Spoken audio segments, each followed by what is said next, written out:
فرا عظیم صاحبہ، آج میرا دل تو بڑا رو رہا ہے چھٹی کلاس کی ثانیہ سمرو کے لیے، 7ویں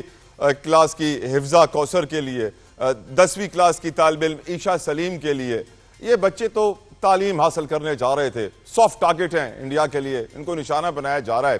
اور یہ آج کا کوئی پہلا واقعہ نہیں ہے، بلوچستان میں سارے سافٹ ٹارگٹس کو نشانہ بنایا جا رہا ہے۔ فرا صاحبہ، میں بھی جانتا ہوں کہ آپ کا دل بھی میری طرح آج بڑے غم میں ہے، رو رہا ہے۔ مجھے یاد ہے آرمی پبلک اسکول پہ حملے کے بعد ہم نے بڑے وعدے کیے تھے، بڑی کارروائیاں کی تھی، نیشنل ایکشن پلان بنایا تھا۔ میڈم، کیا اس دفعہ بھی ہم کوئی پلان بنانے جا رہے ہیں، کوئی بڑی کارروائی کرنے جا رہے ہیں؟ کیا خاتمہ ہوگا ان دہشت گردوں کا، ہندو انتہا پسند ٹیرر فنڈنگ کا خاتمہ ہوگا بلوچستان سے، یا چلتا رہے گا معاملہ ایسے ہی؟ میڈم بسم اللہ الرحمن الرحیم، بہت شکریہ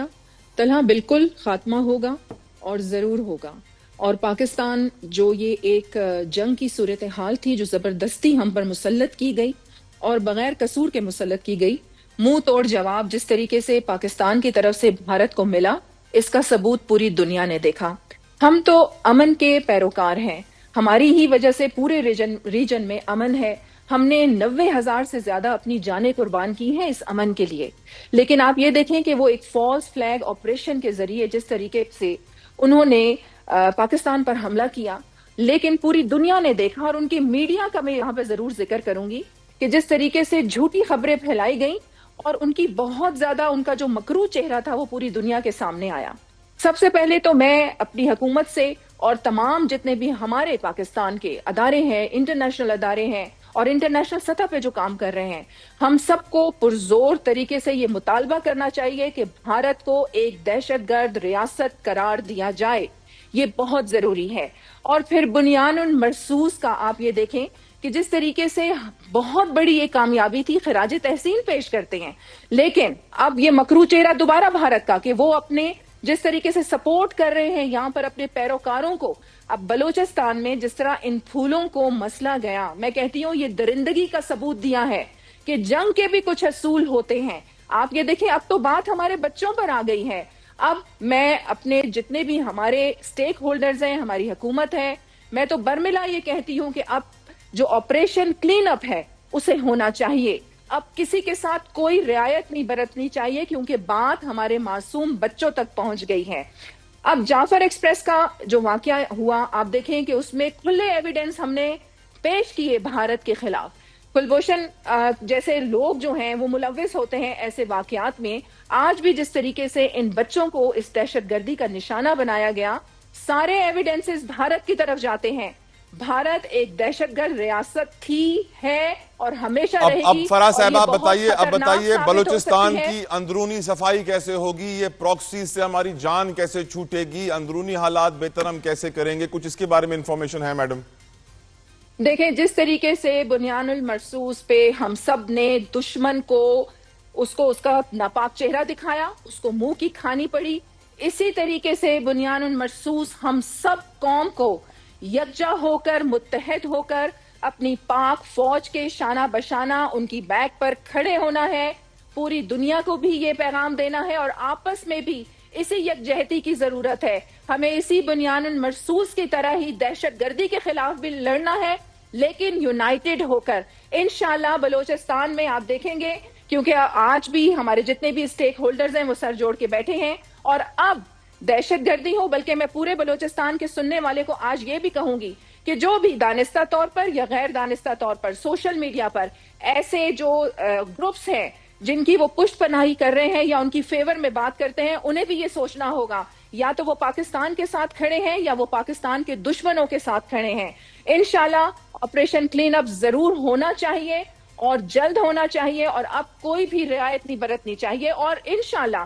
اب آپ دیکھیں پاکستان نے جو اس جنگ میں ایک مثال قائم کی، پوری دنیا میں ہماری تعریفیں ہو رہی ہیں، ہماری میڈیا کی تعریفیں ہو رہی ہیں۔ یہ ہمارا اب آپ دیکھیں گے کہ ہم گرو کریں گے انشاءاللہ، اور اس دہشت گردی کی جنگ میں ہم جیت چکے ہیں اور آگے بھی ہم جیتیں گے۔ آمین آمین ثم آمین۔ علی بخاری صاحب، آپ کے صبر کا شکریہ سر۔ آپ کی نظر میں ہمارے فیلڈ مارشل کے لیے یقیناً آج ان کا پہلا دن ہے، ان کے نئے رینک کے اعلان کے بعد بلوچستان کتنا بڑا چیلنج ہے، اور آپ کی نظر میں how soon will he come over this challenge? Ali Bukhari صاحب جی، بسم اللہ الرحمن الرحیم، اللہم صلی علی محمد و علی محمد۔ بہت شکریہ طلحہ بھائی آپ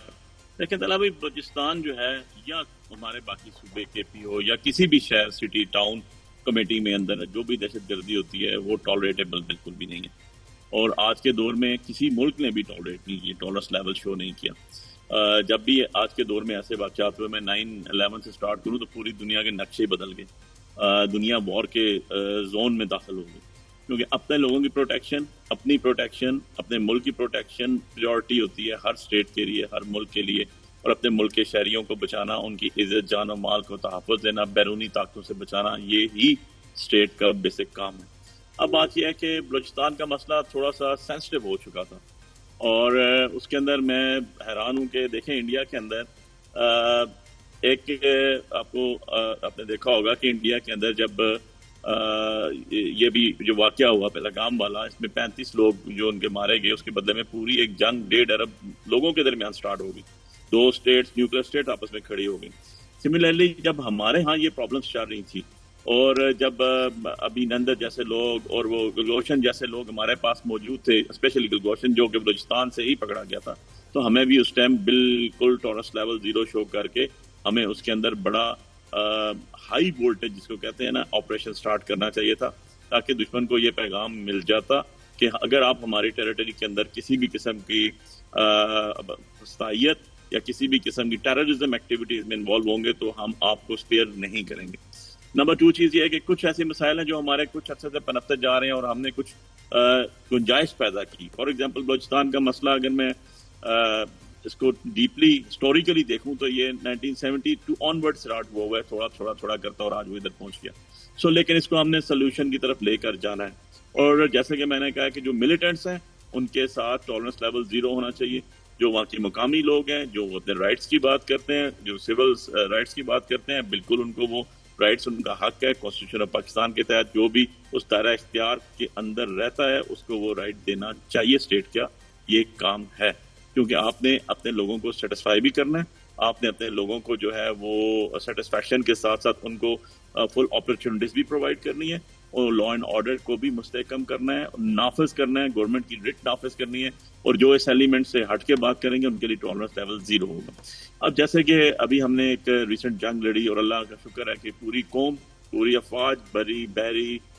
فضائی افواج نے، ان کے پیچھے پوری قوم کی بیکنگ تھی، پولیٹیکل پارٹیز کی بیکنگ تھی، جرنلسٹ کی بیکنگ تھی، وکلاء کی بیکنگ تھی، ہر فیلڈ کے اندر جتنے لوگ تھے ان سب کی بیکنگ تھی، اور الحمدللہ اللہ پاک نے ہمیں فتح یاب کیا۔ اس اسپرٹ کو آگے لے کر چلنا ہے، بے شک اس اسپرٹ کو آگے لے کر چلنا ہے۔ اس اسپرٹ کو اگر آپ آگے لے کے نہیں چلیں گے، میرا تیرا ان کا میرا یہ چیزیں سٹارٹ کریں گے تو obviously اسپرٹ جو ہے اس طرح نہیں رہتا۔ آپ نے سب کو لے کر چلنا ہے، سب کے ساتھ جانا ہے، سب کو آپ نے ٹالرنس لیول رکھنا ہے اپنے لوگوں کے لیے، کیونکہ آپ کے لوگ غلط بھی ہوں گے تو آپ کے ہوں گے وہ،